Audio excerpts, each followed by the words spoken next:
Okay, cue musical intro. Boy, that's brilliant.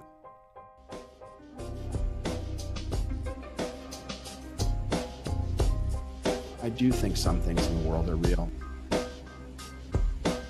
Like you guys. You guys are real. Most of you. Most of my listeners, I think, are not just in my head. I think I have the metrics to prove it.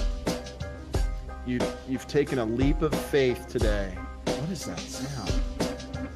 And I apologize if you take offense. I'm a little offended myself. Welcome to our show. Welcome to the future. What it is, joining you live from sunny California. It's a beautiful day today. I'm your host, Nathan Stoltman. I bring you the news, the real news.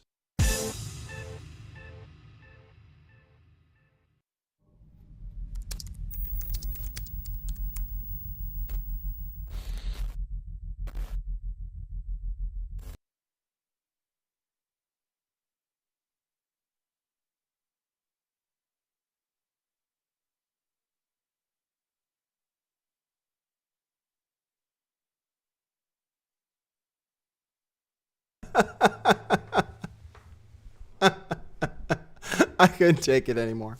Hey, everybody, what it is. Happy Good Friday. I have a friend with me today. I asked him to do something special for me. He does an Alex Jones impersonation. Let me introduce you to my new friend in the spiritual war, Jesse Spots. What's up, Jesse? Do you think of me that way? I already think of you that way, but I'm a little over amorous, it turns out. A little too excited. Okay. I think so too.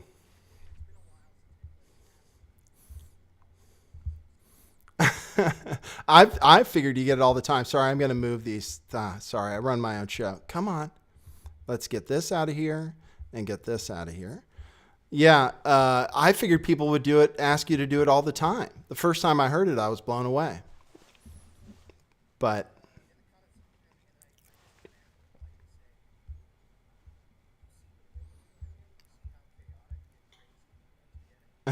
right. Well, North Korea. Okay, we should open with that, right? Okay. So, what do you think of the world situation based on your picture of what is happening on Earth? Is it real? What do we have to be afraid of? Are nuclear bombs a thing? What does Jesse Spots think?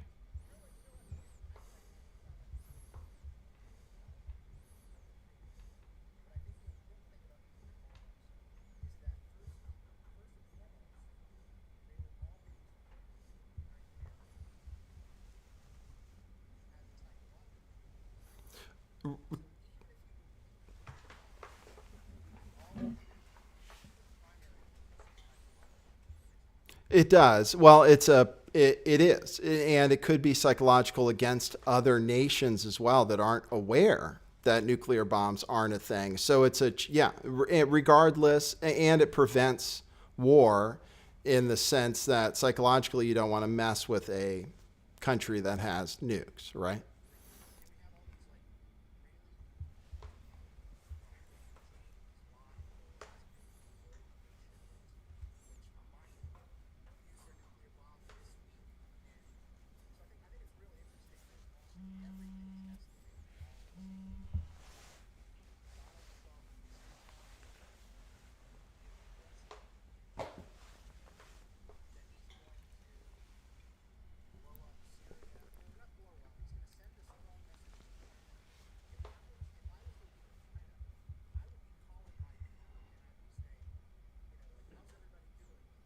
Oh, hold on, Jesse. Hold on, Jesse. Hold on, man. I might have screwed up. I might have a sound screw up. Hold on. Let me look at the thing. Let me look at the thing. Gosh, I hate to do this to you. Hold on. Let me check the chat. People are probably like, "What is wrong with you?" Open a new window. Sorry, guys, if that is the case. I'm working on it. Okay, yeah. So I screwed up. Okay, let's fix this, Jesse. Oh man, this is what happens when you run your own show. Well, no, the thing is the audio output from you for some reason is not going through the mic. So let me get it figured out for people. Sorry, everybody.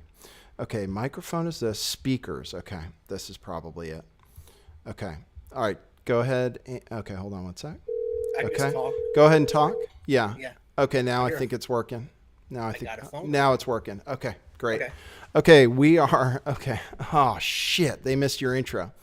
They missed your intro. It's almost Gosh better. darn it, guys. Okay, the whole You, show. you Welcome got to my one moment. You show. got one moment, and then it passes, and Gosh darn. We had the greatest intro for everybody. I wish I could start this over easily, nah. just so that people could see your interview better, but I'll have to cut it out then. So it's just me and you. Okay. Well, welcome to the show, everybody. I'm going to take this phone number away. Now, Jesse is shaking off his nerves on being such a huge show. This is Jesse Spots. You've already seen him. Now you can hear him. So we were talking about North Korea. Let's go ahead Yeah. and rehash what we were talking about. So I said what I said. Now you say what you have to say about it. It's incredibly convenient. It's incredibly convenient that Donald Trump sat down to dinner with the leader of China. He sends a strong message. That's what everybody is saying in the mainstream media and the alternative media, that Donald Trump sent a strong message to China by bombing Syria. Therefore, we need to talk about going to war with Korea. You know what I mean? My overall point about Korea is about, you asked me about nuclear bombs, right? Yes. And what I said is, traditionally, even if somebody thinks that nukes don't exist, or if they do think that nukes do exist, I think those people can agree that historically nuclear bombs have been used primarily for psychological warfare. That's Right. their primary use. So even if somebody is sitting in a bunker right now, afraid that North Korea or Russia is going to nuclear bomb us, that person could still logically agree with us that their primary use is psychological. It's a psychological weapon, first and foremost. Right. It's basically for intimidation, for somebody to never F with you. Sorry, I have smoke coming out of my mouth. Sometimes I smoke when I'm not on camera, so I apologize for that. Is it Different smoke or different vape? kinds of it's a vape. Sometimes it's one kind of vape and then sometimes it's another kind. The other kind I usually do off camera, but sometimes on. Vape Nation Do you is what I was smoke thinking do of. you smoke the cannabis? I don't. It's just no, like, people would think that it's for religious reasons, but honestly, I'm just one of those people that when I tried it, it makes me so paranoid, and it basically leaves me alone with my thoughts, where everything just accelerates really. It's like I don't like the sensation. Yeah, well, I used to be there too. I used to be there. I used to think that there were people on the roof every night when I was doing it. But then I got some good stuff, and I had some real. It might be that there's some mixed up stuff in your head, but it's also that here in California, you get a prescription for it, and then you get to choose the Mhm. kind that works for you. And there are a lot of different kinds and different styles of using it. So I was just curious. And you mentioned that people would think it's because of your faith. Let's talk about that. Your faith, because I'm in a spiritual war with you, I believe. In fact, we already had a weird experience just before the show. So, what do you mean that people might think it's because of your faith that you wouldn't smoke weed? Well, I mean, I've talked about it in the past. Like my basic thought. Well, like this is a good time to talk about Bill Hicks too, right? Because like, if we lived in a vacuum, if we lived in another time in history, I would be a lot more open to drinking or smoking or trying new experiences. But the time that we live in, like, because I think of people like Bill Hicks, the time that we live in, it's like we have to be razor sharp, And that's the main reason why I don't really play around, because my personal chemistry, like with drinking or like I said with smoking pot, it changes my chemistry just way too much, and I have feelings of disassociation where I'm not razor sharp.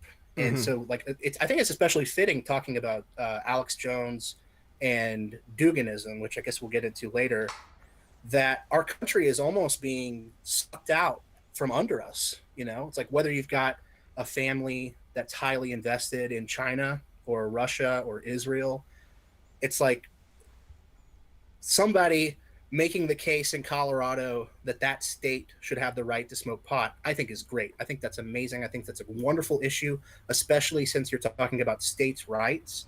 And if it opened a window to talking about states' rights as far as like sovereignty, I think we would be in a really fantastic place. But unfortunately, most of the conversations about states' rights are about, gay marriage and smoking pot, and these are issues that are like the entire infrastructure of our nation could fall out from under us, and those are like the main two issues that people care about. And I think it's good to talk about states' rights, but when are people actually going to um, make sure that their infrastructure is there? You know what I mean? Right. Like at what point, where do we draw the line? That's my number one primary reason is our time in history, and how people can't even agree on what reality is. So I just Right. like playing with that or experimenting with that in my own chemistry. That's my main reason. Right, right. No, I understand. I understand. It used to mess me up too. But honestly, I think the reason there's such a campaign against it, and I think it is super important, because it breaks the programming for people. And we get programming, we're programmed so much through our TVs and everything. The only way to see through it sometimes is to think differently. And for a lot of people, hallucinogens, which marijuana is, or can't, THC is a hallucinogen, especially with as strong as they make it these days. Yeah. It's just like Apple, under Steve Jobs, think differently. That's what it really takes in this new reality. But I do want to say, I have realized in the spiritual war that any vulnerabilities spiritually will be exploited, and there's a reason they write about alcohol so much in the Bible. Is Mm-hmm. I really do think it ties up your liver and just leaves you a little susceptible to these dark forces. And so I cut that out. I recently stopped eating meat entirely. I went vegetarian, no problem. So I believe in keeping yourself clean, and no pot if that's what works for you. It sounds like you have spiritual experiences. Well, Then anything in excess, right? I mean, obviously, anything in excess, like desserts. I mean, I'm obviously a big guy. I have not been exercising enough since all this spiritual warfare started. I'm totally aware of that, and the contradiction of drinking sodas. It's hmm like that's I think my worst vice right now is just that little sweet tooth. That little convenience of something familiar. hmm hmm And I've hung out with friends who they take turns going out to the parking lot at movies, and they do they do a hit in the car, and then they come back, and it like changes the experience. And then you hear the conversations they have after the movie, and you're like, you guys had a totally different experience than I did, and you saw all these different patterns that I wasn't even aware of. So I right. am aware of that aspect. I've just never, I don't know if it's just my chemistry or what.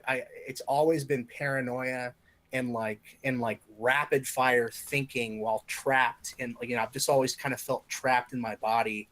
Like, have you ever driven on pot? Well, I do everything. I mean, I'm doing this Oh, right okay. now. So, I mean, so for Oh, me amazing. now, it's okay. But for me before, when I used to drive, yeah, I would run red lights sometimes. That's the last thing I would ever want to do just because I couldn't, So, yeah, that's why I think it's different strains and also getting Hmm. used to it, True. So, I actually, when I wasn't a Christian, I lived in LA for 6 months. I was out there as a consultant, and I saw all the little dispensaries and stuff. And I was like, I was convinced when I got my next paycheck, I would like go and I would just try it because it's legal. It's like there's no taboo about it. Now everybody's doing it. It just didn't go that way. Didn't happen to go that way. Huh. Well, no big deal. We don't have. Well, let's talk about what we came here to talk about, which is Yeah. Alex Jones. We opened the show with a fantastic impression of him. I was laughing. You guys missed it. Anyway, this is the foremost expert on Alex Jones, or at least Get outta here. you know what I appreciate about you from the video you made, the Chiquita one, is that you care about him. You know, I'm glad you saw that one. Okay, good. yeah, yeah, and I posted that in the chat too in Discord, told people to watch it because it's interesting, and I have a picture. It's funny enough because I have the picture that I showed when I did my Alex Jones is Bill Hicks video, and it's him with his arm around Charlie Sheen, and you know he kind of has gay face, you know, so it clicked with me a little bit what you were saying. I know. I think that rumor's been around for a while. You know, I think when the Charlie Sheen stuff happened, I wasn't paying attention to Alex Jones at that time. So I'm kind of happy I came to that aspect of his life when I did, because I had made video after video just saying, I hope you guys can actually see what's going on. I was getting super frustrated that people like they don't want you to talk about Alex Jones. You know, it's really on the tip of idolatry. It's on the tip of like hero worship.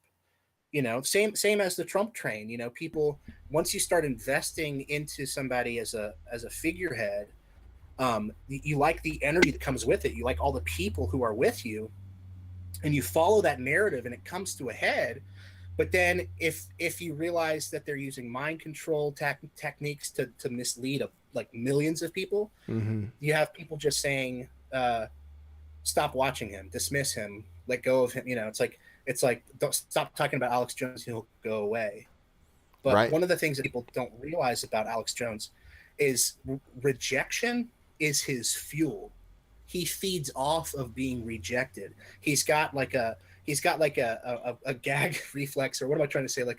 He's got a reflex. He's got a rejection reflex. If you reject that guy, he comes at you stronger. Right. And so on my channel, which I used to talk about more broader subjects, flat Earth and so forth, but at one point it became crucial to expose what Alex Jones was doing, and I realized I was just talking into a camera about Alex Jones, and that it would actually be more effective if I talked directly to the camera to Alex Jones. And then I hit, his people on Twitter, and I knew that personality, if he heard that somebody was talking about him like that, and there was any shred of truth to it, he would be captivated. He would be hooked, basically. And so I just kind of hedged my bets on that happening. And since then I've gotten like little coded messages from Alex Jones, and it's like my opinion's super complex and complicated of who this guy is. Of course, he does a lot of very bad things. Of course, there's a lot of poison in his broadcast. But ultimately, I do care about him, and I care about a lot of people that people would consider shills. Right.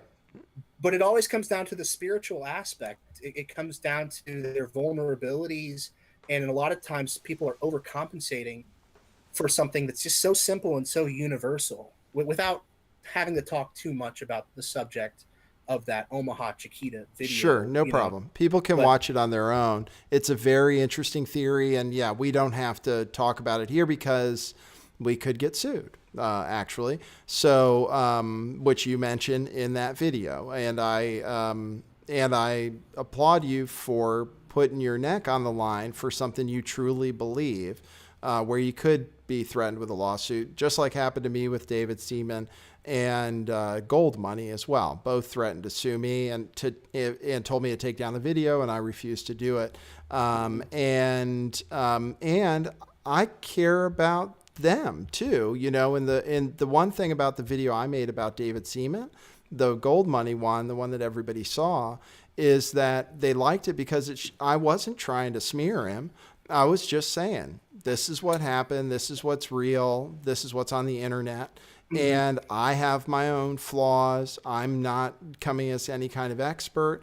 And people appreciated that quite a bit. And that's what I appreciated about what you were saying about him and about Mark Dice, which is fascinating. I know. We might get into, ladies and gentlemen, celebrity deaths, cloning centers, stuff I'm interested in too, which Jesse actually goes out and talks about at the threat of being called a shill left on every single subject. So that's pretty good too. I used to talk about Mandela effect, and I get requests to talk about that one too. But it's like there's certain topics that just kind of seem, it's like they're so pressing, and it's like we talked a little bit about North Korea, but that's not really one of the ones that I feel pressed to talk about. Oddly, I mean, there are people cowering in their basement somewhere out of fear of a nuclear bomb, and you and I are, we're talking about Hollywood death fakers, Right. and it's like I feel like the tension itself sometimes lets you know if you should really follow your gut. It's like is there an appropriate amount of tension with the Syrian gas attack? Does it feel, it's like, does it feel the right way? If you Right. follow the tension, usually, I mean, and let me put this out there. Sometimes when we talk about people who are still sleeping, like they're not woke yet. Well, so much of the reason for why I feel like they're in this haze is because so much of the news that they're told about people being murdered or false flags, they don't carry the right tension appropriate for the crime. And so it's almost like death, murder, and all of these crimes are white noise. And it's like it becomes even harder and harder for that person to pick an issue to care about or to wake up from. Right. And it's just like, how can I blame somebody for not having the right reaction to this or that if 9 out of 10 things don't carry the right tension in the first place? Right, right. No, I hear you. And I'm looking on the chat a little bit. People are PO'd that we're not talking about Alex Jones. The funny thing is, we are actually talking about Alex Let's get Jones, to but it. it's all connected. Well, your latest theory is the most interesting, but I guess we can get to the idea of it, which is everybody accuses Alex Jones of being like a Zionist. There are a number of theories. Let's talk about what are some of the theories about what Alex Jones is, like what you were putting in the envelope in that one video. Oh, definitely. People accuse him of not talking about Zionism, not talking about Israel enough. Of course, that he's a Hollywood death faker, that he's Bill Hicks, that he had plastic surgery and came back as a talk show host, which is a very, I think it's a polarizing one. I like to think of it as a popular theory because there's not a lot of people arguing against it now. Um, Yeah, well, and I he's got kind of connections. go ahead. Well, He's I got kind of go connections ahead, go to ahead, go a ahead. Saudi Arabia gun runner is one of the ones that I think is kind of pivotal. His, what is it, what's the guy's name, Khrushchev or something like that. But even if you just look at the people around Alex Jones, there's CIA. He's admitted that he's got CIA all throughout his family, and he integrates it into his story as Right. that's why he's an expert, and he gets disclosure and he gets testimony from the Secret Service, from the CIA, from the FBI. He gets his tips from the intelligence community. He has You a think he gets large real tips? intelligence community around him. It's really just a matter of what you think of it. Do you assign the good guy or the bad guy? Do you give him the white hat or the black hat? That's all it comes down to with Alex Jones. Right. And where are we at on him though? I mean, to me, he's more black hat now. And I thought, like, I bought into him because of how hard he shills on his products. I was like, why would he have to work so damn hard? Right. Yeah, Because I think I about think asking for money and it's not easy. You can't do it the whole show. And he does. I respect him that he says that it's all funded by you, the listener, but I don't personally believe that. I believe, especially in the earlier days, that he was backed by somebody. So Right. I think that's a lie, or at least a half truth. But so like of all the different theories that he's like a Zionist agent, well, he definitely has not said much about Zionism ever. And like there's even like really unique, phone calls where people have called into the show and just pried into him to get him to talk about it. So that if he does talk about it now, it's almost because he's been backed into a corner because he has to. Right. But the connection that I think is the most viable that people really should be talking about now is the reverse psychology that he's been using whenever the Russian narrative comes up, like David Knight, Alex Jones, and other people, Paul Joseph Watson, they just kind of like roll their eyes and they say, the Russians did it. And they use this reverse psychology where no one's actually discussing it on a proper level, where if it's real, if it's true, like this is our last chance to even point it out and say, maybe there is some Russian collusion. Maybe it's possible that some ideology slipped in, or that the rug's being pulled out from under us. I mean, there's all the little, what do you call them? The little thumbnails, of Alex wearing a Russian hat, or him doing a voiceover in a Russian accent saying, oh, Right. Vladimir Putin, I love you, Vladimir Putin, or Yep. or even using Hillary Clinton and John Podesta as boogeymen whenever it's convenient, or George Soros. Right. Even Alex Jones, his like most recent hire, Jerome Corsi, has come out with in-depth investigation showing that Putin and the Russians have helped in destabilizing our country throughout this election. So George Soros and Putin have been doing this little dance. They've been doing this little ballet in our country, but because of the programming, only George Soros is being left out there as like the fall guy, Right. and nobody cares. Right. It's like, what about the other half? It's like, I think especially people who think that nukes don't exist, or that the Earth is flat, all these different deceptions. Okay, Putin's in Antarctica. Putin's in the International Space Station. Putin is in on the nuke deception, if true. Just this past week, no, 2 weeks ago, Russia mandated that their movie theaters outshadow the release of like the Wolverine movie or whatever was coming out at the time, Fast and Furious 8. They said, we don't want Fast and Furious 8. We want the people to go see Soyut 7, Right.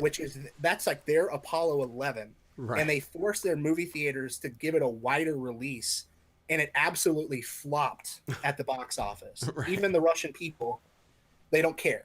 They're flat earthers, Right. Right. And I think that just goes to show you that we're put into these lower vibrational frequencies whenever nukes are brought up, or whenever tension is brought up. And I'm guilty of it too. I mean, I've been watching InfoWars since June, just so I could talk to you now and say, here's what I think is going on. Right. Right. Yeah. Oh man. Well, interesting, because I agree. And the way I've been reporting on this thing too, I reported on it yesterday, and it was a false flag, but I think Putin was in on it. I think Assad was in on it. There's so many things happening. I have to ask which one, right? Yeah. Right, exactly. Well, I think the bomb too. I think Moab was fake. Not a false flag, but not real. I don't. They apparently released footage. Have you seen it yet? I went to YouTube and I typed, and all I could find was like the old footage of when they were showing us that this thing exists. Yeah. Well, this came up today. I'm going to look for it right now. I'm going to look for it and see if I can dig it up. But I'm not going to trust the footage probably either, knowing me. And I don't believe in nukes. You have to be absolutely skeptical. And now people are cynical and not paying attention, and they could do something real. I mean, they could kill all the people in Syria and then tell us it didn't happen. We just don't know. We have to, we're totally dependent on other YouTubers now just to find out what's going on. Our main alternative media people are programming us the same way the mainstream is. Yeah, well, isn't that definitely true? And that's what I've been reporting on too. And it's super important. There are all kinds of mainstream people. There are some mainstream people who want these imposters pointed out, who are hijacking the narrative and screwing everything up. But there are some people that don't, and I get mad at them. I'm like, this is the story. This is the story. They are making this fear matrix, this fake narrative. I have this guy I talked to who thinks, we need to rally around stopping any war in Syria. And yes, but I think that's not real either. It's another thing they want us focused on to distract us, keep us in fear and tension, and thinking we can change anything by worrying about it. and being I on did these low want to. vibrations. I did want to ask you that. I just it came up in one of the videos that you were saying. I just like the. I think this is why you and I have good chemistry is because we just like to talk about angles. You know, it's not Mm-hmm. like shut them down. We got to shut them down. It's like here's the angle I think they're using, and just trying to be intellectual about the kind of card trick, the magic trick that was tried. You said something about Assad possibly being in on the gas attack too, which would be totally counterintuitive It to what is. everybody else is saying. I just wanted to hear you flesh it out a little bit more. Well, yeah, I don't know, but the attack on that base, I don't think it happened. The Tomahawk attack.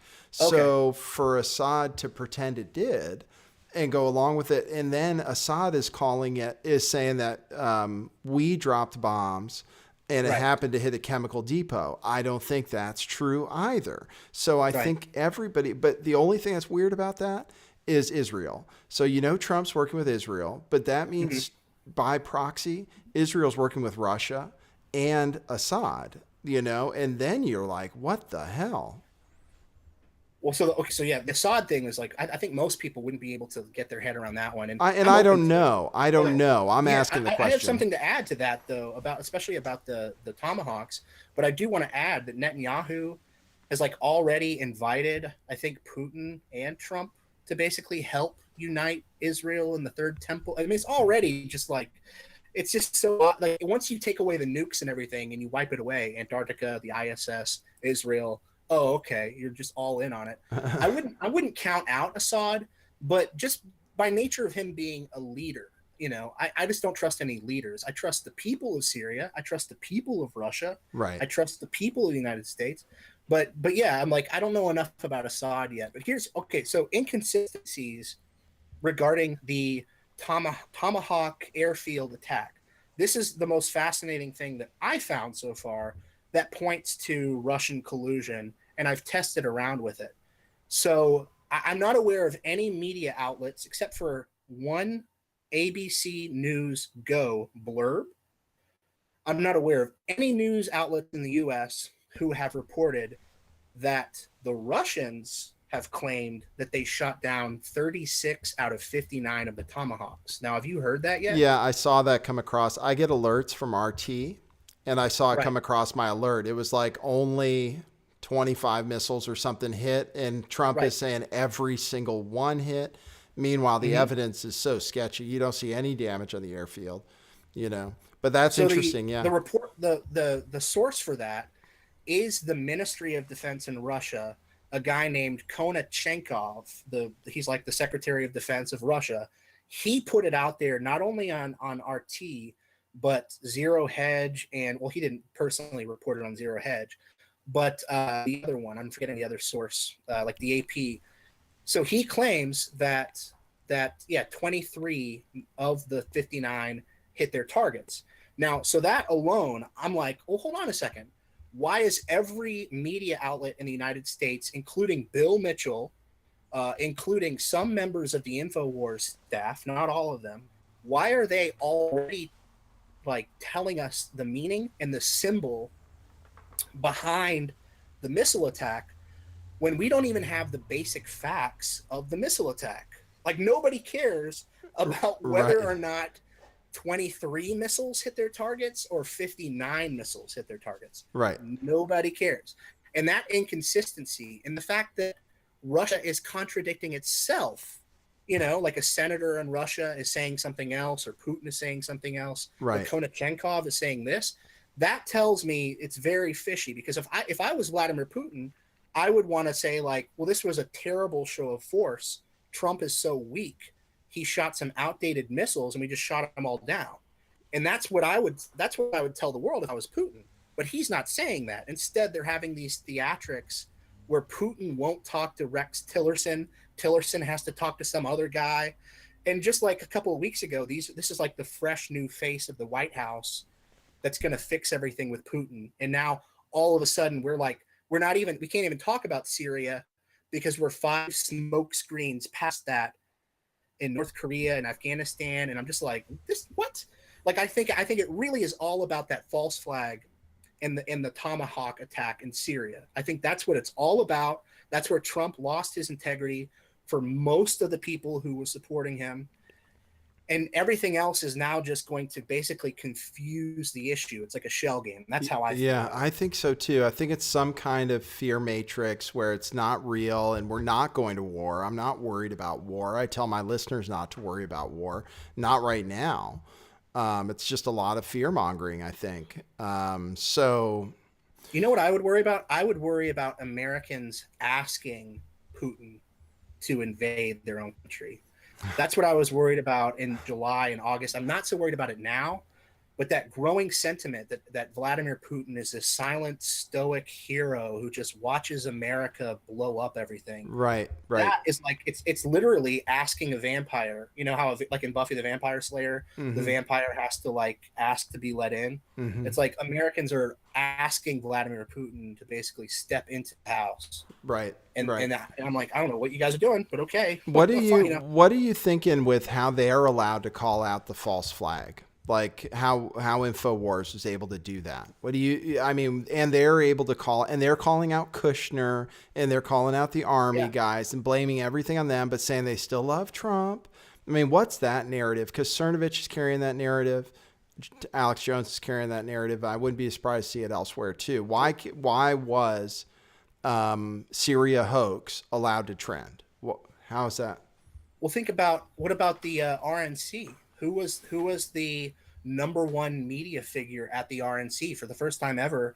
Conspiracy theorists were legitimized, and Alex Jones was flying Hillary for prison banners above Cleveland. I Huh. mean, he's earned it, and it's not just people within America. Every time I make an Alex Jones video, I have Europeans popping up telling me, what's best for my country. And it's like, I have no problem with that. But at the same time, it's like, hold on a second. The whole message is nationalism. People have been disenfranchised and they want their own rights and sovereignty. Alex Jones has been speaking to that message. He's been idealizing it and turned it almost into a cartoon. And he's the one that was kind of riding along side by side with Trump the most, and they latched onto each other. And now I think essentially Alex would have ridden that out longer. This kind of psychopathy felt out his audience. He says 85% of his audience was against the Syrian missile strike. And so he's like a mathematician. He's going along with the numbers. And you'll notice that he still doesn't get decisive about it. He's always indecisive. Within one 30-minute segment, he'll flesh out 100 different points talking about this boogeyman or that boogeyman. What does Hillary Clinton have to do with the Syrian missile strike? He'll bring up Hillary Clinton, he'll bring up John Podesta, he'll bring up George Soros, and he gets to kind of talk about it at all angles, never picks one particular angle. David Knight, he'll be very decisive. Paul Joseph Watson, he wants to be very decisive and say, I do not condone Trump. And Paul Joseph Watson has a lot of people turning against him. And I actually have gained some respect for him. I've not in the past. I've just gained respect for him for towing the line, not towing the line, but for just keeping his integrity and saying, look, guys, if Trump does something that goes against what he was promising us, I'm going to stick to my guns here. Alex Jones, on the other hand, he was going to rationalize what Trump did in Syria, but too many people were calling him out on it. So he said, okay, you guys don't want to attack Syria, fine. What about North Korea? Like, he's always like trying to trade us deceptions. It's really psychopathic, like the way that he'll approach it from every angle except for the one. It's like a magician when they do a magic trick. If you're not watching from the right angle to see the sleight of hand, You miss it. it's all the spectacle. Right. Well, that's why it's important to expose him for people, and that's why it was important to people that I exposed David Seaman, is because people get caught up in,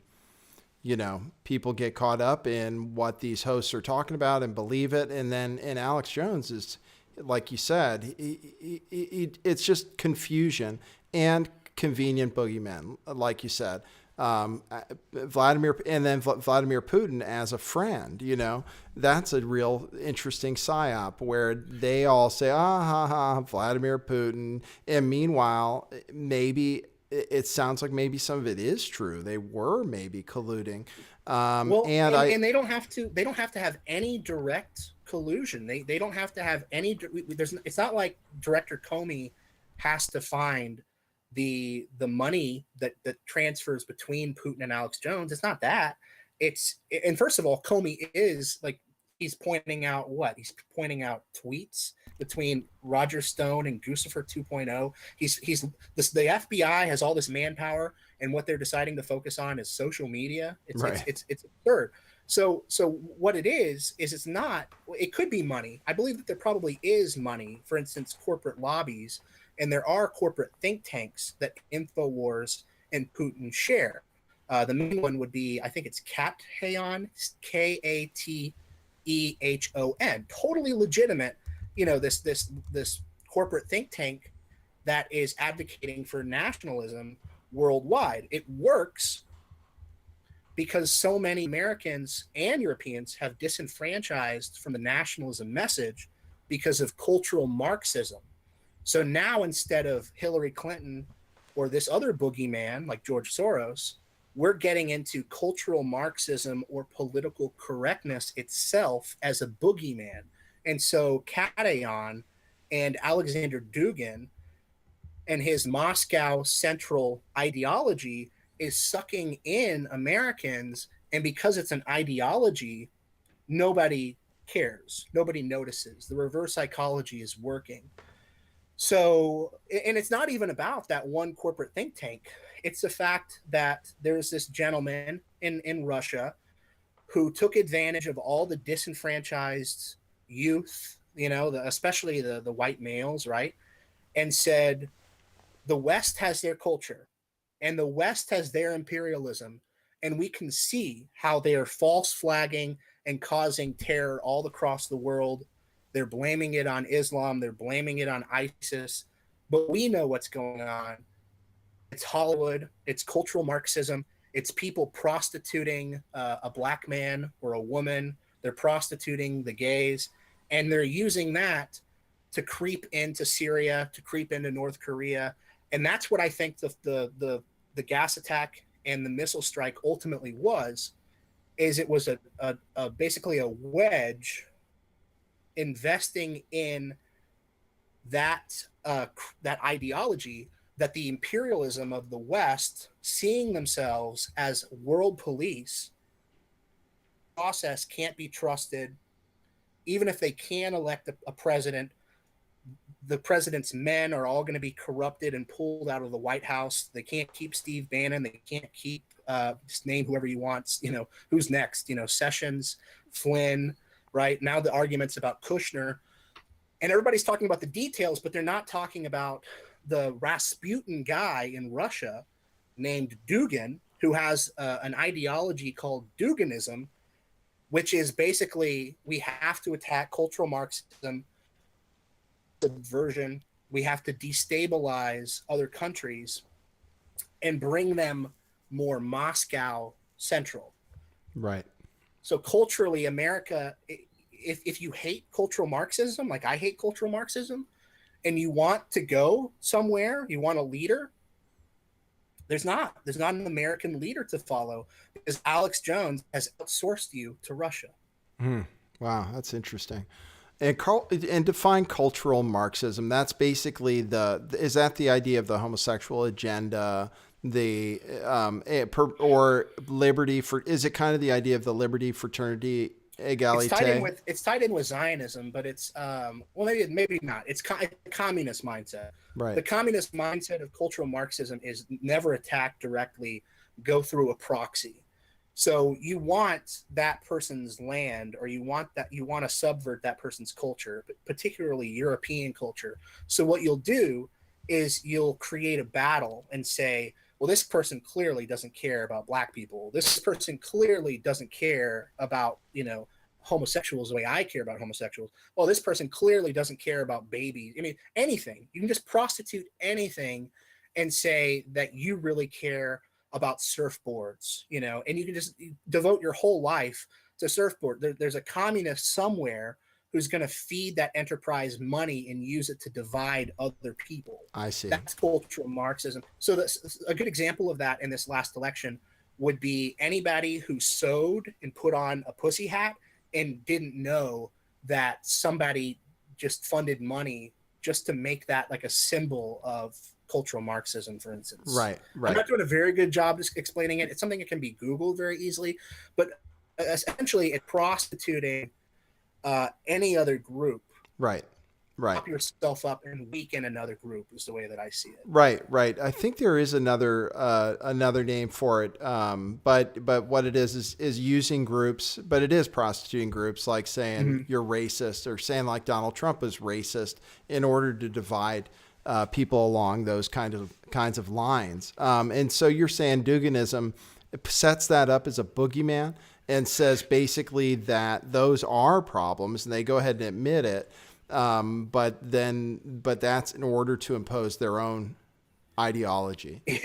Yeah, and there's a really great video called "What is Duganism and Why Does It Matter?" And this researcher, he's I think he devoted like 100 hours to reading just terrible books and articles, and so he highlights the hypocrisy of it. That essentially what Dugan did is he realized that we're in a sort of postmodern world, fascism, capitalism.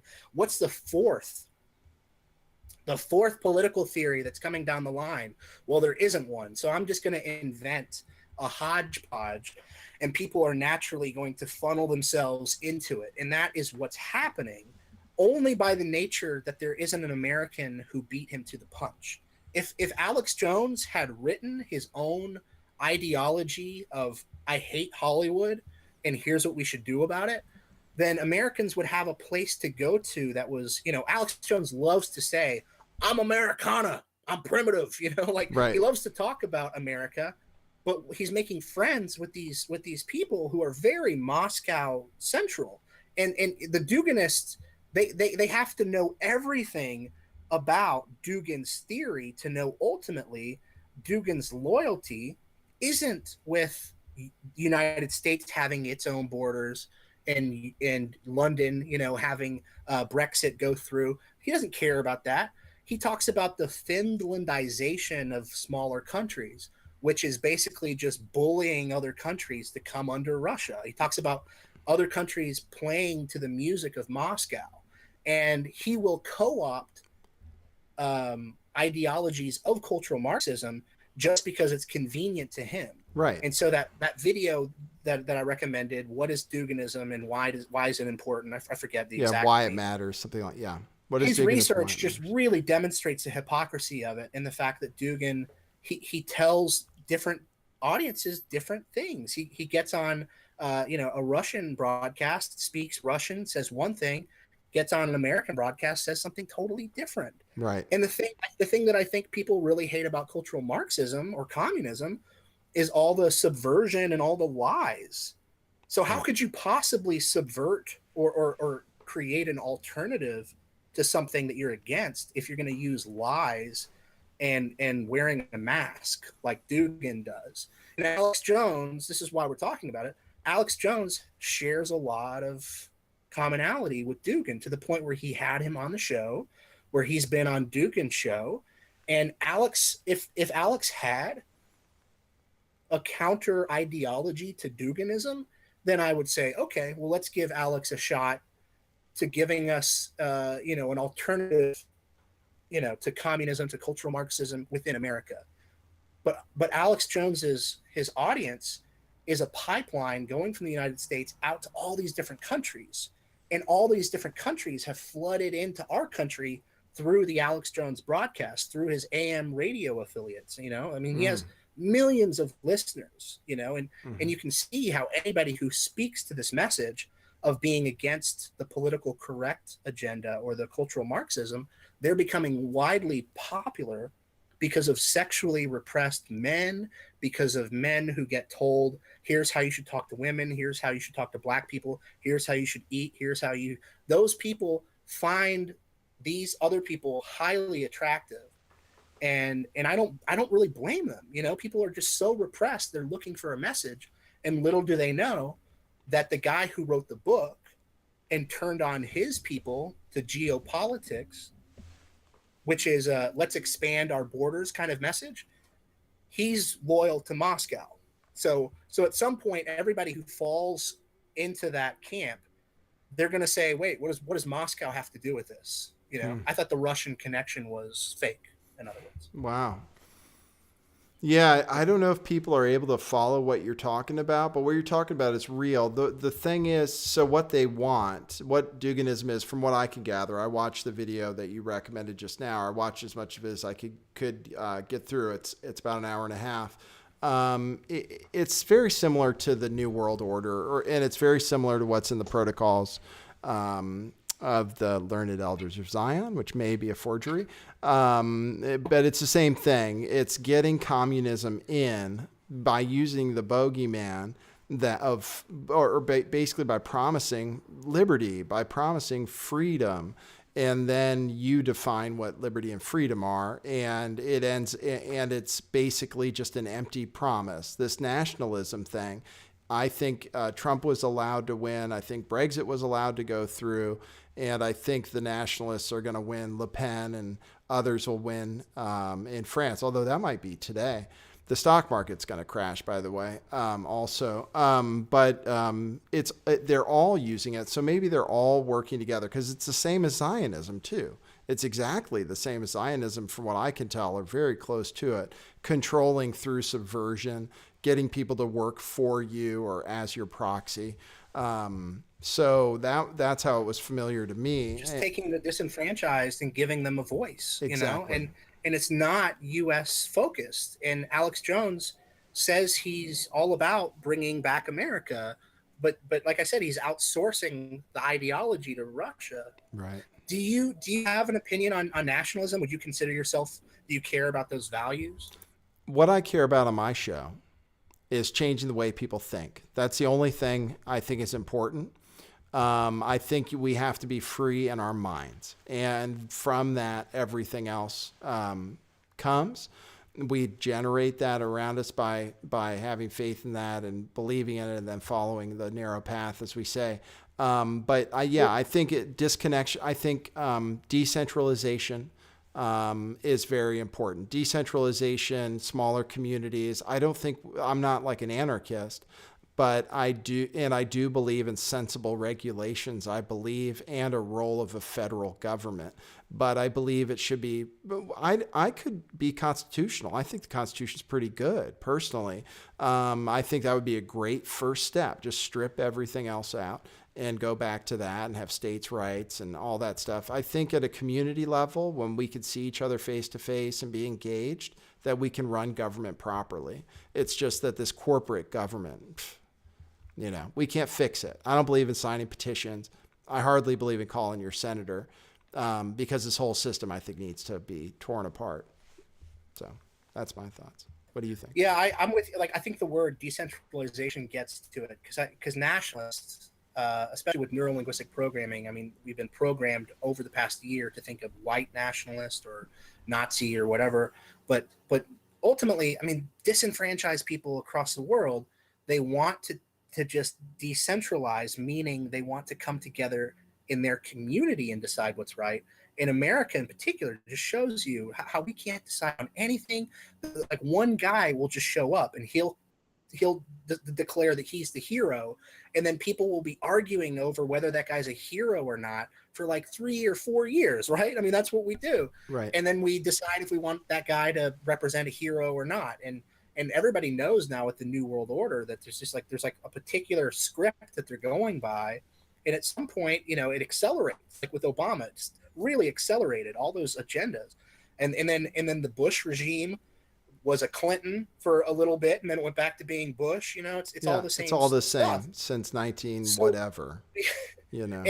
And those guys, I believe, Clinton and Bush. It's like I think Barbara Bush considers George Clinton basically another one of her sons. It's like those guys are probably gay lovers. And it's just the empire that we've lived in is so crazy once you dissect it. But I'm embarrassed that I really cared about all those issues. I worked at a call center. And I called people trying to raise money for this issue or that issue. It's like, I don't know anything about the business owner of those companies if they were genuine, right, if they really care about the cause. And now I'm like, why didn't I ever care about states' rights? Mm. Like as a young man, why didn't I care about, Tennessee, which is where I live now, that Tennessee makes its own decisions and we know what's right for us because we're a mountainous region. It's like that's not even a consideration now. We're just arguing over Donald Trump for a year. And it's Right. like, okay, his domestic stuff, I'm on board with. I eat up all that stuff when Alex Jones says it. Like, okay, all right, his domestic stuff is good, but his international policy is bad, blah, blah, blah. Then he just brainwashes you back into it. And you have to go, no, no, this is not good, because we're not the world power anymore. We're not the world police. Right. How long can America in like around a dining room table and decide who we get to blow up or not based on whether or not we've been sold on this guy's got a white hat or this guy's got a black hat? It's like it's becoming WWF with explosives. And we're coming to a point now with Duginism and with the ideology that's been forming where they're clearly shifting it to where Putin is going to become the world police. And nobody on the other side of the pond is going to complain when the chickens come home to roost. And that's what I'm really worried about. You're worried about Duginism taking hold, you mean? And us being, well, It doesn't even have to be Duginism, but just these Americans and their imperialism and the fact that Trump can't keep Bannon and he can't keep Flynn. Their democratic system doesn't work, and these are the people trying to tell us that they're the world police. I'm worried that Russia is basically in the WWF game that we live in called the Earth. I'm afraid that they're setting up Russia as the underdog who naturally is going to come in and beat down the villain, the United States. That's how I see the Syrian airstrike.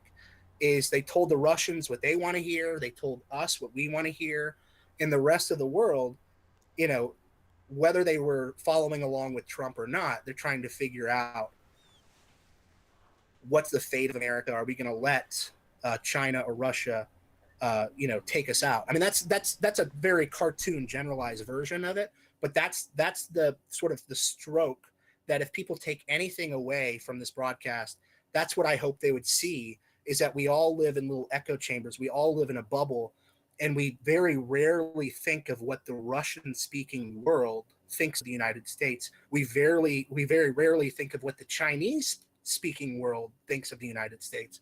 And we think that everybody has access to Alex Jones, everybody has access to CNN. But Alex Jones has actually surpassed CNN in its reach. And everybody in America who's on their iPhone, everybody in America who's at the mall, basically the new North Korea that's been cut off from the rest of the world. That's how I feel, and I think that's a pretty honest outlook. right, right. Like basically, we are in the same kind of a system as North Korea, right? Is that what you're saying, Jesse? Yeah. And that's going to be used, against us for political gain. And it's the corporations now. Right. If Putin can convince us that the corporations are on his side, then what can we do? Right. We just, there's nothing we can do because we've lost all moral high ground. Right, right. Okay. So let's say this then. So a lot of the time on this show, I get people that say, there's nothing we can do. It's the end of the world. This is going to happen, or you're really worried about it happening. So my feeling, my reading on how the Bible works and everything else is that we don't worry, first of all. We walk the narrow path and we have faith, and then we do the things that we have faith for, right?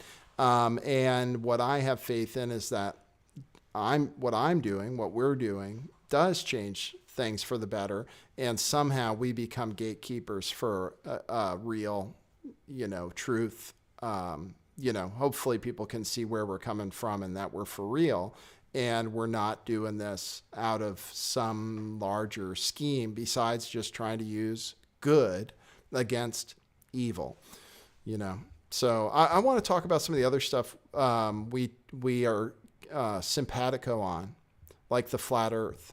So, I think it's a flat, or it's a donut-shaped Earth, a torus, with vortex and all that stuff. And it's not imaginable, but for all sakes and purposes, we see it and we live on it, and it appears, and from all we can measure, it is totally flat. That's my opinion.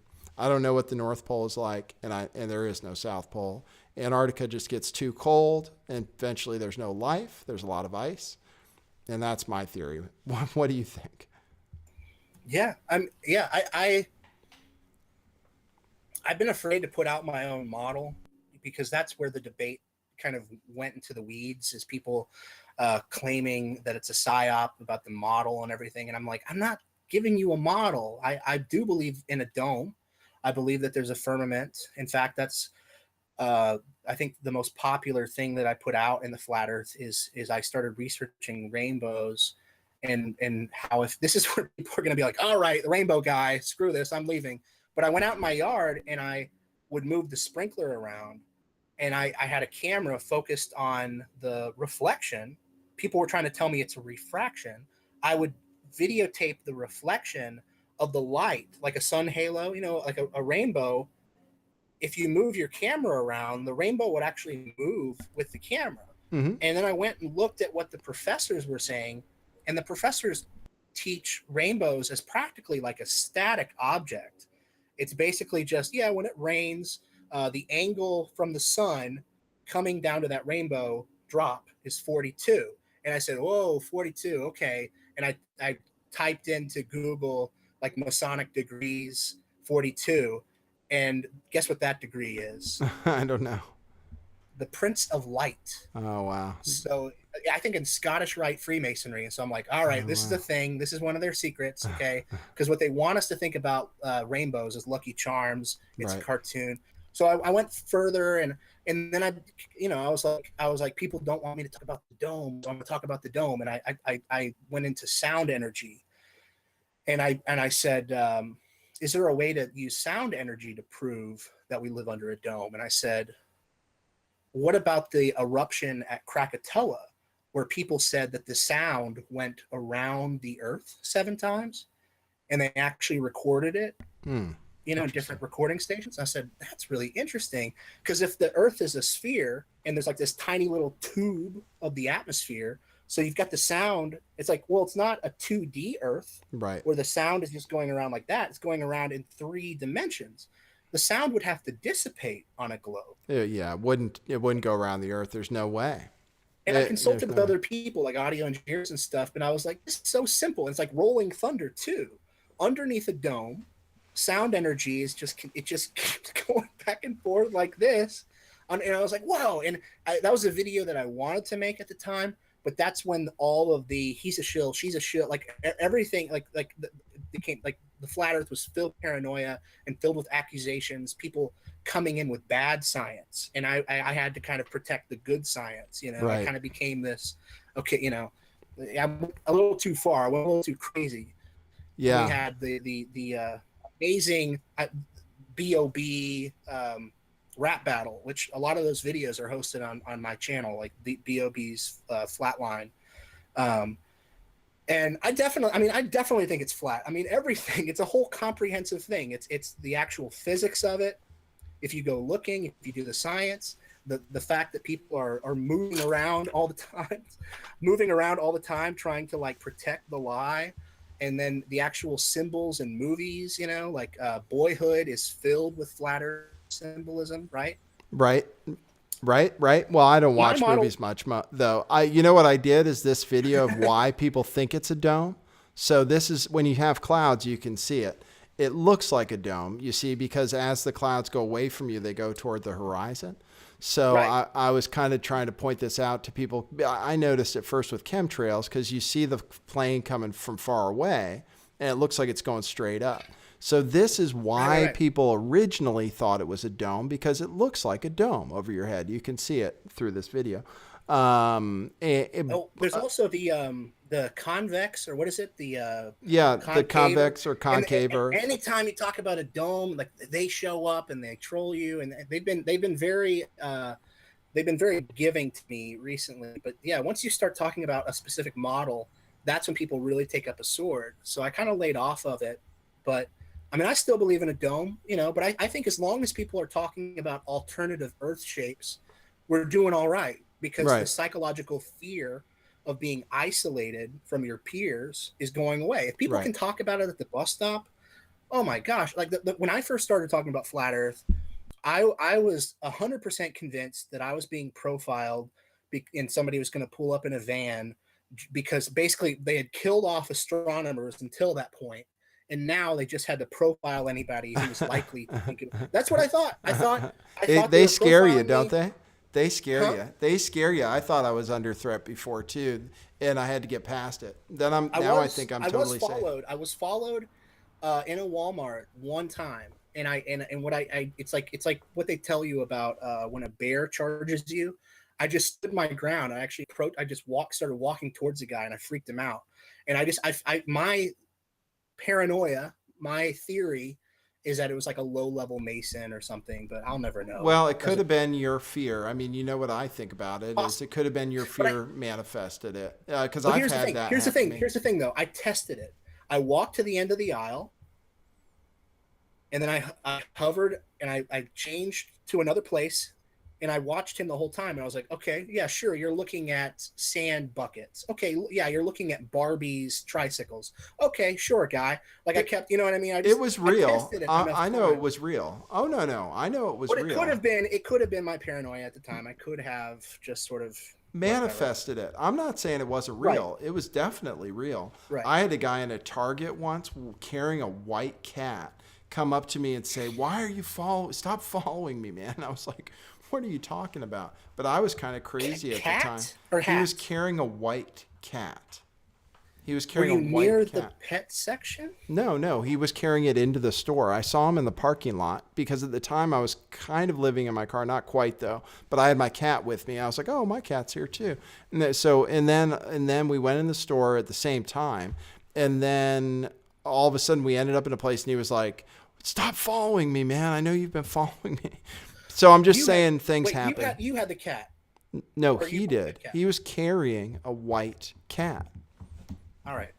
Well, you can Okay. believe me or not. I've I had got things nothing. happen to I me. got nothing. No, no, no. I just When I got out of jail once in Santa Barbara, I got a card that said between 3 and 4 in the morning, Rockstar Cab will come pick you up and take you wherever you want to go. Okay.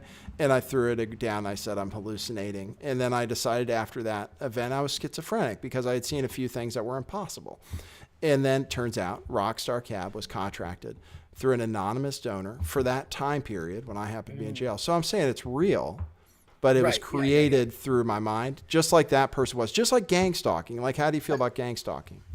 I think it's well. So this came up with a friend of mine. Is he wanted to he made a video about gang stalking, and he actually like approaches the people who he feels are spiritually kind of coming after him.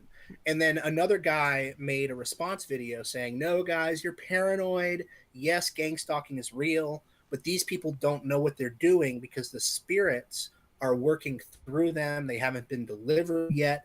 It's just basically, it's like it's spirits pushing people into your life, and you see the patterns. And I said, that's a really good subject, talking about how it manifests and if the person's even aware of it. Right. Like that video of the girl yelling at the postman. She's like, "Stop following me! I told Mm-hmm. you to stop following me." And he turns around. And he's like, "What?" Have you ever seen that video? No, I haven't seen it. Well, like that's the whole. It's like the debate was maybe that postman was gang stalking Right. her, but he didn't know it. I agree. Maybe That's what I think. That's what I think. That's what I think. That's what I think. That's what everything is about. People get possessed by evil spirits. There is no human conspiracy. It's all a dark evil conspiracy. Individual conspirators don't know what the hell they're doing.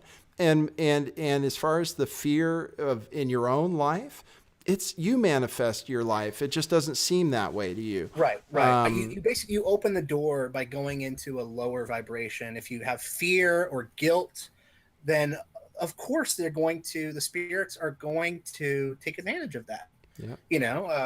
If they will try things and see if you've got a weakness, and if you have a weakness, the spirits will tell 10 other spirits. And then all of a sudden you're like, how does everybody know about this one thing? You Right, know, it's, right, right. I've And seen that plenty of times to know that that's absolutely real. yeah, okay. Yeah, because I was under, like, at one point, it's funny, you were on Patricia Steer's show right Mm-hmm. when I was practically, and she was the first person who ever had me on. People say she's CIA. Who knows? I thought she was.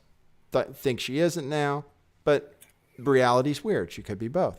But after dealing with individual actors, David Seaman one-on-one, dealing with Roy Sebag, the CEO of that gold company one-on-one, dealing with this reporter, and knowing that it's all coordinated, the people around me at the rally who came after me, I think were maybe real people. I don't know. They were manifestations, though, of something. It wasn't like real humans, taking pictures and stuff. It was the same as zombies, I would say. And I think that's for real. Like, I think people get Well, possessed, and they do around me, I for come sure. from a live theater background. I helped, like I told you before, I opened 3 improv theaters with my friends in Austin and New Orleans. And coming from a live theater background, I can tell you that when people get in groups, I mean, not only do they behave differently, but they're susceptible to spirits more. Like anybody who's using a microphone, they're taking the energy of that room and they're harnessing it. And I've seen plenty of stand-up comedians, like I think his name is Moshe Kasher is his name. He's notorious for getting on stage and just kind of bantering with the audience. But what really annoys me about that is he'll take his own insecurities and he'll look at the front row and he's like, "What do you got there, guy? Is that a handbag? Is that because you feel insecure because your Right, femininity is coming out and you need a purse?" And he does right. this ranting thing, just going into this person's their like hand gestures or like their glasses. And I hate that more than anything. Going to a live show where the person on stage has a microphone and they start projecting it out onto the audience and pointing out little things that people are doing. Now, there's a way to include a person while you're Include doing that, them. Right, exactly. but it becomes highly spiritually charged, and the whole room will just focus on that energy like a laser, And Right. I don't necessarily think in that instance that actual spirits needed to manifest in people, but when people get in groups, they're so much more susceptible to group think, and Right. there would have to be some contrary, you know, philosophy or microphone. If somebody handed you a microphone, now you would be on equal level with David Seaman. But the fact that it's Pizzagate and the fact that we're talking about kids, I mean, Right. he used that against you. He said, how dare this guy come against me and the kids? And I'm like, please stop prostituting children, David Right. Seaman. Right. Right. Stop holding that up in front of you. It's like, because there's hundreds of real people just trying to do honest research, and they don't even know how to, like, we're fortunate that we can get on camera and talk like we're talking off the cuff. Right. And it's like we need to have workshops teaching people just how to do that so that more unique voices can be heard. And David would just press that button every other video, I'm on to you, John Podesta, the children. And it's just sort of like, did something new happen? Is there some news that you're trying to tell us? Oh, okay, you're just pressing the children button again. Yeah. Yeah. Okay. Well, And how, taking and their how long energy. are we going to do this? Let them get away with it. So I think a lot of people were thankful that you pick your battles and you chose that battle. And I mean, we can just his reaction tells you everything you need to know. And then he's up the next day putting more videos up, and people are asking him what happened to your old videos, and he Right. can't answer Right. the question. And it's just like, Right. all right, Well, guys. you have a little ADD like I do, but what we were talking about was people getting infected with evil spirits, and I think it happened to David. I might as well talk about Yeah. David with it. Is people say, "Oh, he's just mentally ill. Oh, he's just crazy." Well, that's actually what the journalist even tried to feed me. And yeah, he is actually, and I don't even know. Like, he's playing an agenda. What he's trying to do. And he ate at Comet Ping Pong after the damn rally, and then went after Titus What? personally. Yeah, you didn't know that? As like a symbol? Yeah, he I mean, was was at, he like he's he like was I'll with shut down? Cassandra. He was with Cassandra, and you know who that is? Cassandra, what's her name? But did he make a point of it? Did he say we're going to show them we're gonna go eat at Comet Pizza. Oh, it was weird. You'll have to look at the picture. He's wearing his Ford hat and stuff, and he's there with Cassandra Fairbanks, and she's tied in with Pettibone. So that's why you have to get to know Pettibone too, because Oh man. Cernovich is bad. He's tied in with them too. But I'm just saying, Oh, is he? Okay. from dealing with Seaman as an individual actor, I don't. I think. I don't think he knows what's up. I think he's in a trance. Basically, Well, that's what I think. around that time when he was taking his like retreat to the mountains, and his friend posted on Vote on his behalf. His friend said that David has been experiencing spiritual attacks, and I forgot specifically what they said, but they claimed that David was going through something heavily spiritual, and that he saw like an angel manifest. He called it. I think he said the Elohim are real. I don't want to like misquote him or anything, but that post on Vote, supposedly from his friend, claims that David Seaman is like going through something highly spiritual at the time. And I can empathize with him for that reason, and for feeling that his security is constantly at risk. And anybody talking about pedophilia, yes, of course, yes, Right. secure yourself, get your family, get your friends, create a support network. But but if he's going through something spiritual like that, it's like there's going to be all this word filth and word garbage, and it's like again, it comes down to picking your battles. He picks battles with anybody who negatively comments about him. This Right. person Right. definitely has to be part of the conspiracy, and it's all me centric, pathological, and it's Mm-hmm. just sort of like, man, I don't. It's good to have somebody kind of like beating the drum for Pizzagate, but how long are we gonna wait? We're going into Bitcoin, and I was very thankful that you highlighted that aspect of it. Oh, thanks. That was the reason I made it in the end. I didn't want to just bash him, like you said, like the comic.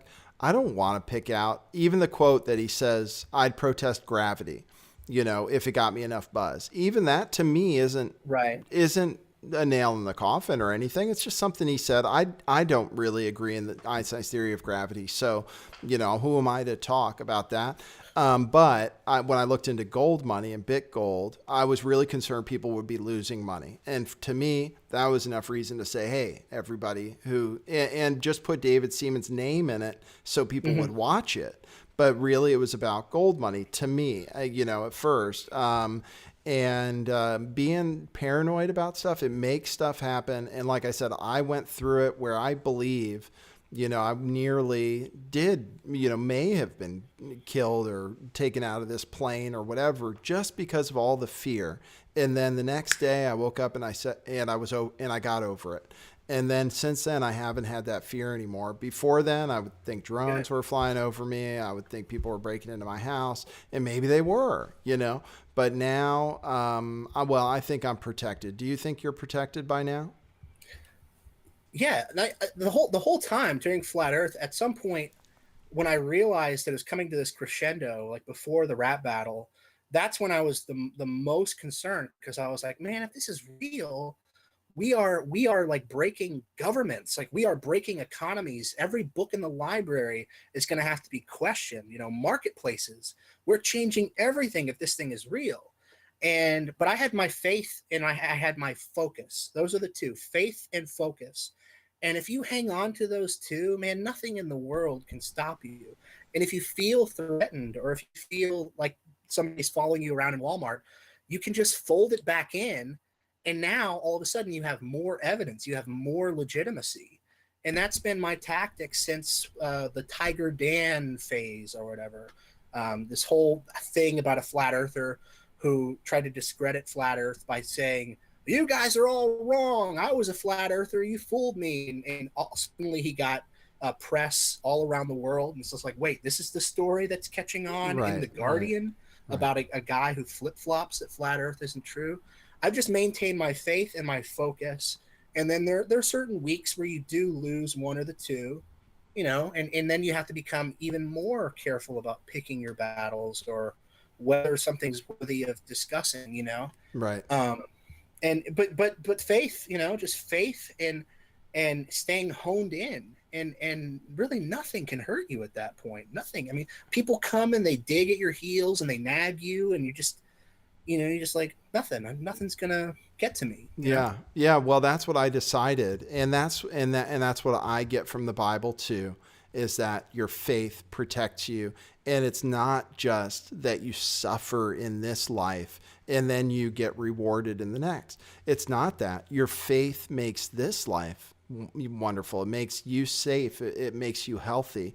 And that's what I talk about on the show. I think the most important thing I can think of is to have faith and understand what it means to have faith, because it's not wishful thinking, and it takes work, and bad things are going to happen to you. What would objectively be considered bad things? They're all spiritual tests.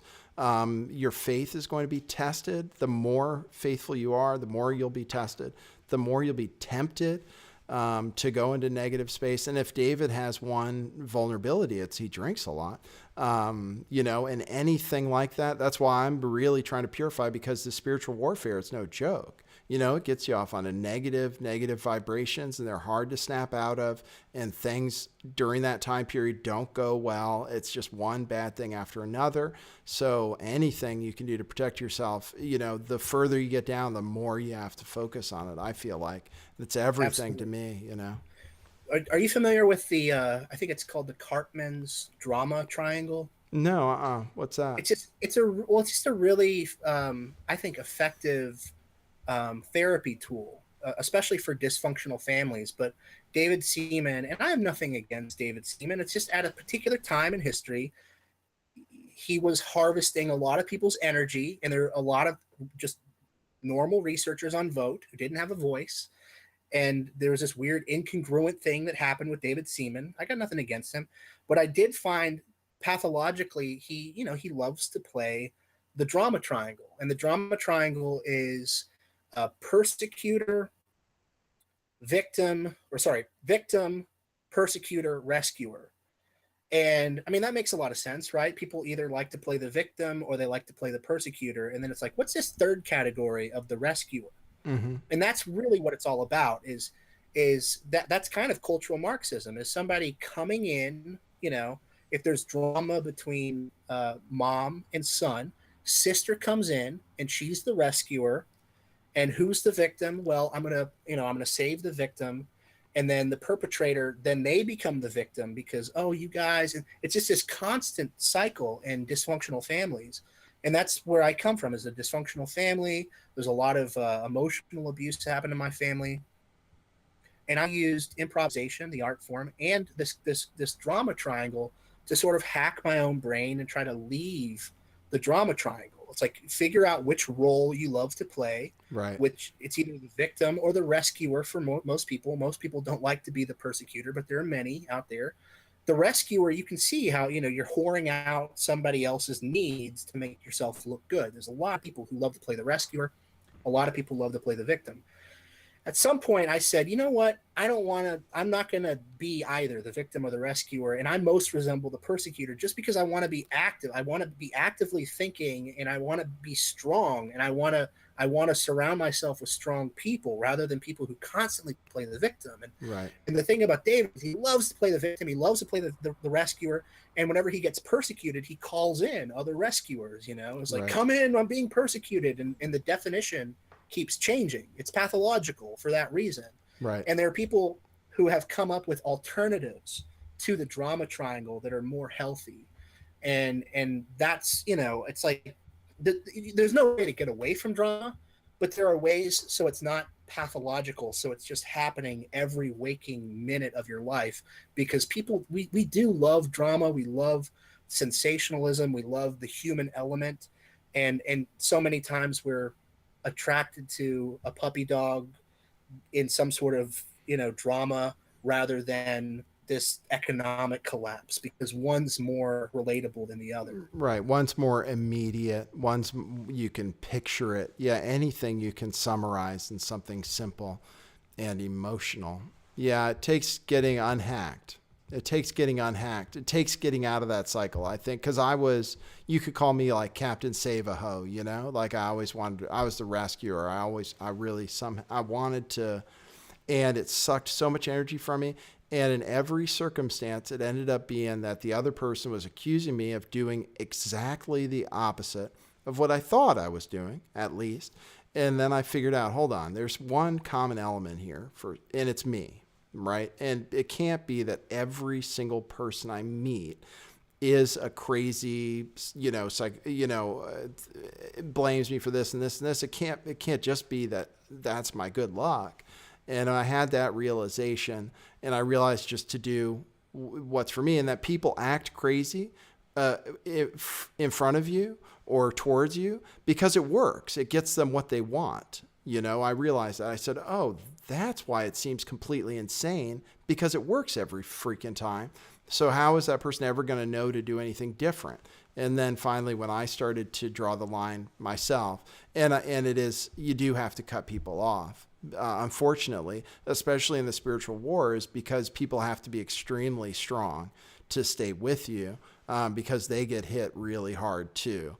And that's what I've been having to deal with lately. But, And it's going to come up too. Just the fact that we're talking about Alex Jones, he'll fit into the drama triangle, and people will say they're persecuting Alex Jones. But the key here is empathy and compassion, and seeing him as a human rather than seeing him as just an object or a threat. And that comes from, I had to do this out of necessity. I don't researching Alex Jones, but I come from such a pathological, dysfunctional family where people are still using those short-term tactics. It works to the squeaky wheel gets the grease, that they just constantly are in this perpetual victim state and just constantly looking for the persecutor. And I became the black sheep, cut myself off, and said, well, you know what? Each one of these people is going to have to come to me on a one-by-one basis. We're going to have to build our relationship up from the ground up on a one-by-one basis. And that's how we're going to form healthy relationships. Because there were too many people in my family trying to have these sort of group conversations and trying to, play it like a reality show or something, or an intervention. And I'd get, calls at 3 a.m. from 3 different people. And they would be trying to form a relationship with me like that. And I'm just like, no, I'm not. That's not how you form healthy relationships, is through a consensus or through playing the victim. And I cut myself off. I still am the black sheep of my family, but one by one, I've been working, say, with my sister or working with my brother, and just trying to come back on equal terms and try to get rid of the pathological, narcissistic, or the drama triangle type stuff. Right. And it's very difficult. It's still very difficult. And I think a lot of people like me project that out into the conspiracy world too. It makes a heck of a lot of sense. If we have problems at home, we try to go solve our home problems out in the world. And in a lot of cases, we are doing a lot of good, but in some cases we do damage because we're taking where we were betrayed or emotionally shattered in the past, and we're projecting that onto Alex Jones, or projecting it onto this person or that person. And I've been trying to be better at doing that. I even called somebody who I had a very big disagreement with in the past, Mark Sargent, and I just left a message for him, just apologizing on an emotional level, saying, it's like publicly, I don't think we should collaborate or talk or anything like that, but I do want to apologize for gunning after you and making you into this symbol and everything. And I felt like that was healthy, it was cathartic, Right. to treat him like a human, even if it turns out that he is or whatever, treat him like a human. Realize that this conspiracy is so big. It's just bigger than any one of us. Right. Whether a family has their financial interests in Russia, China, Israel, Turkey, whatever, it's like they're still humans Right. to a certain extent, Right. and then we get into this back to the spiritual question.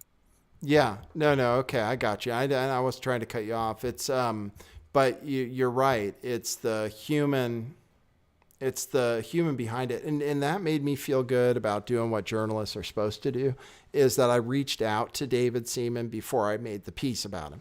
And I wasn't going to make the piece without asking him to appear himself, answer questions for himself. And I treated Roy Seabag as if he was an individual person, and not involved in any conspiracy. And it's interesting for you because, I get mad at Alex Jones. The Islamophobia and stuff makes me mad that he calls those events real when they're really false flags just because it's convenient for his narrative and his audience. The constant fear mongering about the end of the world, I find upsetting because it gets people on the wrong vibrations. And it's just to sell his end of the world products. So it makes sense. It doesn't have to be a conspiracy, right? He has products that are for the end of the world. So him going along with it being the end of the world, it makes sense. What makes him money, and what makes you money is magnetically attractive, and it's kind of what you follow. So yeah, I like that because your Alex Jones piece is really touchy, So Well, and to some extent, I've kind of earned it, right? Because I started following him in June. All throughout the primaries, I made predictions that just kept coming true. It's like Alex Jones is in this very unique situation where the truth overall is just going to funnel into his lap, right? And it was just weird. Are we still here? Okay. yeah, we're still here. I'm sorry. But you know what I think? You know what I think Alex Jones's number one crime is? You tell me. Boredom. Honestly, I think this guy, if he were to say, you know what, lifting the veil, he's right. He's right. Tomorrow, I'm not gonna get on my microphone. I'm not going to lay into the New World Order. I'm just gonna sit at home. He can't. He has to keep moving. He has to be the best. He has to be the smartest. People like to treat him like he's a clown or a jester, but he's highly intelligent. Very He is intelligent. Bill Hicks, in my opinion, and I think he's a slave within this Archon, as you call it. I call it the fallen angel system. I think he's a slave to it in ways that we don't understand. And his ultimate crime is boredom, and he has to stay busy. And for that reason, when he steps on people's toes, when he tries to justify like going into Syria and not Syria, but saying, okay, you guys don't want to go into Syria. What about North Korea? Who cares anyways? Those people are just slaves anyways. No, those are people. Those are humans. We shouldn't be sitting in the United States around a war room table deciding, oh, those people are worth bombing. Those people aren't, Right. His crime is boredom. He wants to be the best. He wants to keep moving. Rejection is his fuel, and people are rejecting him 24 hours of the day. The mainstream media, the news, is constantly putting out negative pieces about him, and he's just a You think it bugs him? combustion, You think it really bugs him, huh? You don't think it's part of the thing? engine. That's interesting. Oh, my cat. Oh, he was here. Do you know Doshi, by the way? I don't know Doshi. I admired his position, and it's good to see him Yeah, getting doing clean. something. Yeah. Yeah, he moved, I you know. I was really worried my cat would be meowing at the door. Oh, that would His have been name is cool. He'd his like name the is show. Morricone. I named him after the Italian film composer, but I just call him Coney. Coney Cat. Coney, Uh, that's nice. Yeah, my Coney, not like the evil Coney. like Coney Island. I don't even know an evil Yeah. Coney. Well, the Koni guy, whatever. Hmm. But oh yeah, I think honestly, like people think that Alex Jones get ticked off if you make a hit piece against him. What I'm saying is I think it fuels his fire. He loves Okay. it because you're proving him right. Like Right. he has this need to be rejected. He has an irrational fear of rejection. So when we reject him, he comes back 2 times harder, 2 times stronger. Right. And so ultimately, the people who say ignore him, they're right. But he's got millions of followers. Right. He bridged the gap between the East and the West, and it's going to come and it's going to bite us in the ass, not just through Duganism, but through the vacuum that was formed. All the Right. people who are now, they feel more empowered to use racially charged language or to talk genuinely and earnestly. The people who were disenfranchised, they now have a platform to just be themselves. But it's Moscow based, it's Moscow centered. We didn't have the philosophers writing the United States reaction to communism and Marxism. So like I said, Alex Jones, he outsourced it. He already outsourced it.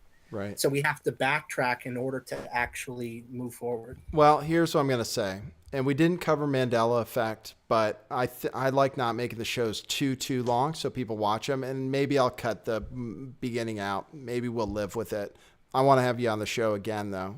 Um, and what am I thinking? I'm thinking that we together, you and I, will make a difference, and that somehow, even though they mess with our subscriber count, they mess with our view count, even though they make sure as many people don't see us as possible, we are going to make a difference. Because I know there are a lot of people, Jesse, that the people that call into my show, and I didn't want to take calls just to not make it too confusing, but a lot of people call into my show say they used to listen to Alex Jones, now they listen to me. And that becomes dangerous too, because I might become compromised at any time, and people should know that. I promise to change clothes though if that happens, because I always wear the same thing, Jesse. That's how you and I are different. You actually have yourself in a different part of the room sometimes too. I have 3 shirts. Do you? That's why I only have one. It's like I don't want to have to think about it, because then it's going to become, oh well, he's wearing the same thing he wore on Monday, and then. I didn't want to wear the blue shirt. I didn't want to upstage you. I wanted to wear the gray shirt. No, I do want to give people this silver lining when it comes to Alex Jones. He has a whole staff, and Jerome Corsi isn't around Alex Jones. He's actually by himself in Washington. Jerome has his own opinions and ideology. Paul Joseph Watson is his own person. So at some point, Leanne McAdoo or Joe Biggs or Owen, these people, they affect Alex. They question Alex. They get together and they say, is this what's happening? And they check each other. So I would be positive that within the InfoWars staff, that the Dukeist influences, which would be the ones that I'm mostly aware of, are Alex and David Knight and possibly Rob Dew. I don't really know. They've talked about the Clintons and the Podestas Putin influences more recently because they've had more pressure put on them, like through the Roger Stone thing. But there's going to be change from within at InfoWars, but it is good when people put pressure on them and when they call them out for stuff, because Alex will just, he'll do that indecisive thing where he talks about every angle except the one thing that's important, like in Syria, the central bank, Right. or the sovereignty of those people in their homes. Right, That's the right. most important thing. Same with North Korea too. Awesome, man. Well, what do you think? You ready to wrap it up?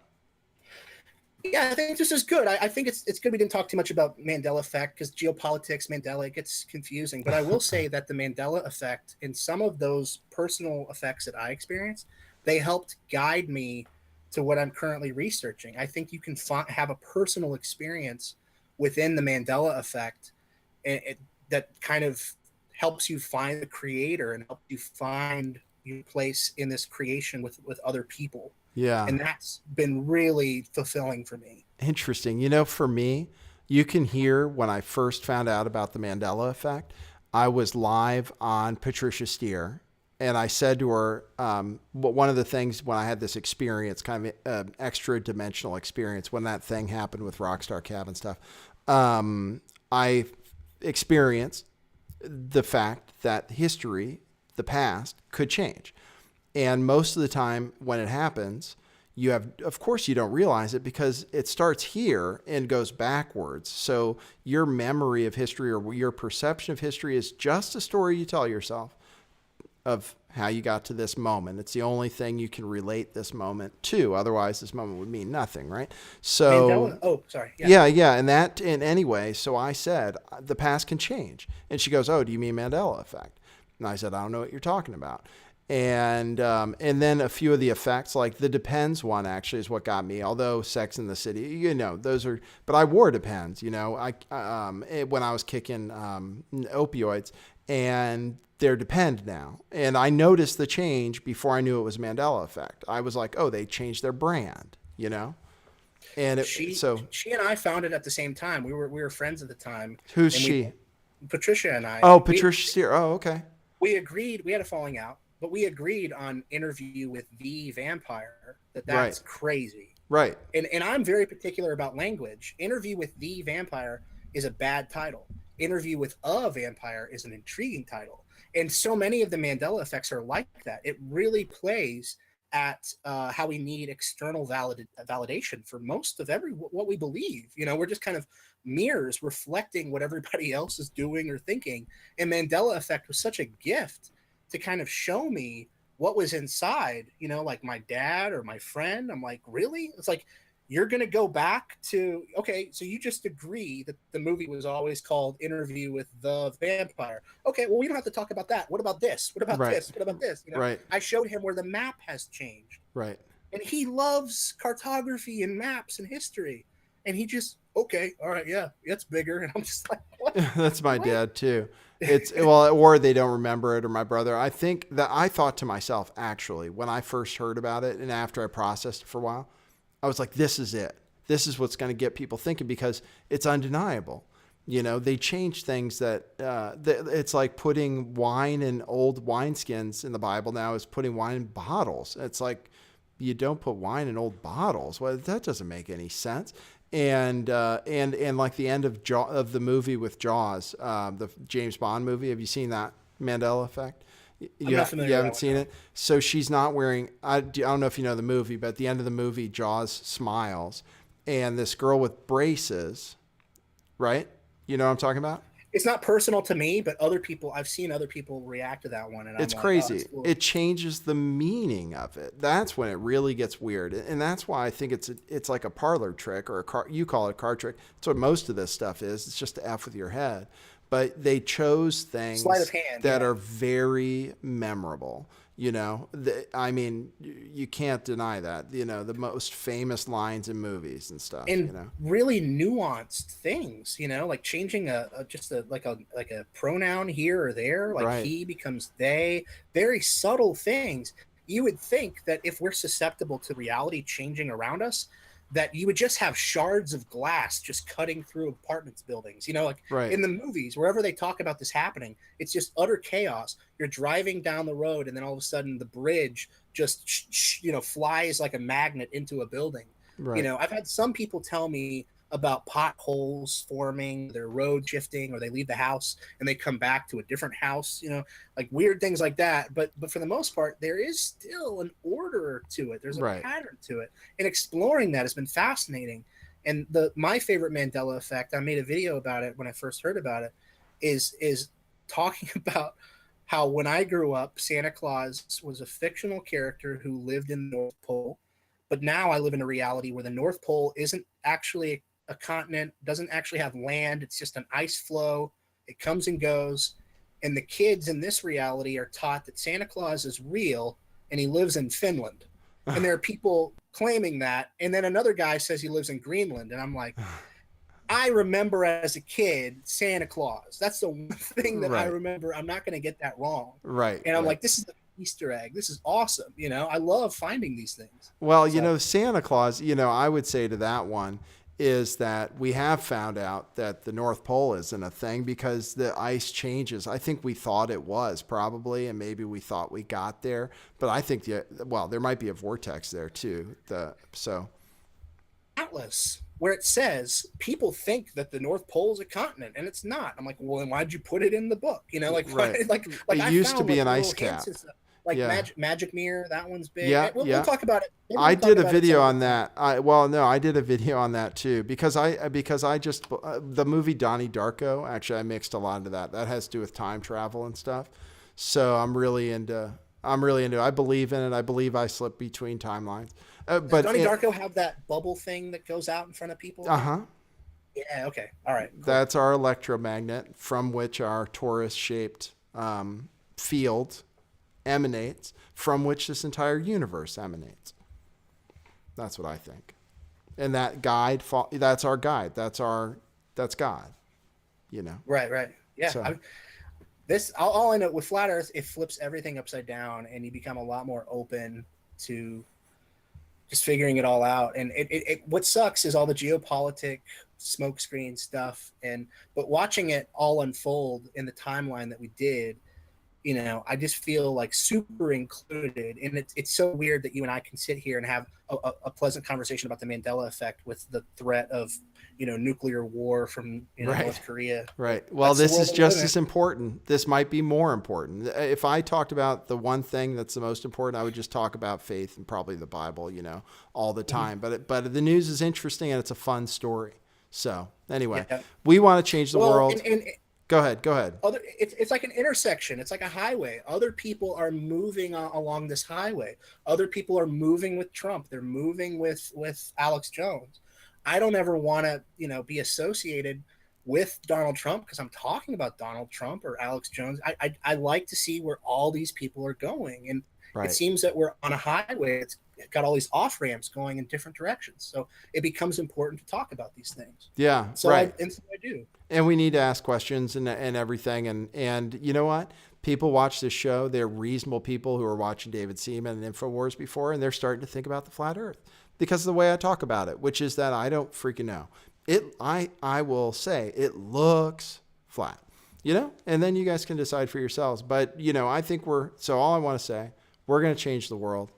I'm going to work with you. We'll spiritually work together. How does that sound? I have something I want to say, and that's Okay. there's an Easter special on bone broth, 3 for the price of 4. He does a good Alex Changing the Jones. world. I wasted it at the top. It's missing, but That's I all wanted to right. get it out there. Just Thanks, man. I like him. He I like is. the guy. I feel for all these people. You have to. Yeah. Well, if he's drinking and stuff now, and that's got to be. So there is something there. I'm going to be more thoughtful from now on. Okay, everybody. Thanks for the show. That's Friday. I might come report on the news. Who knows? But otherwise, it's the weekend. Enjoy oneself. Do you get donations? How are you supporting yourself? No. Do you don't have anything set up? Set something up. I might. I turned on monetization one time, and I looked at the screen, and I felt grimy, so I turned it back off. And yeah, it's becoming an issue, but not yet. So, okay. Thank Well, you, I agree with you. Well, the thing is I ask for it. I don't have much coming, but people are more generous than you think because we are under threat, actually, and under attack. And, I do this full time because I think it's the most valuable thing I can do. What I've thought about doing? This is a joke, but I've thought about bottling my own root beer and selling it as InfoWars brand root beer. No, right. Well, I don't even have T-shirts. The last thing people want is to know that you do something for money, and I've just avoided it. And at some point, there'll be something, and I wish I could just give them I wish I could say, here's the thing, Well, it's you, it's you, and when people donate, it's on their own accord. So, that makes it better, and it's valuable to them because they're paying for it. That's the other thing I try to tell people, the reason you get good information from me is because you guys are the ones I'm doing it for. And if you don't get value, then I don't get money, so there is it's reasonable to make money. Especially since I'm doing a show out of my dad's garage, I'm 38 years old. I quit a job making, 6 figures easy and stuff. And to do this, cause I want to change the world.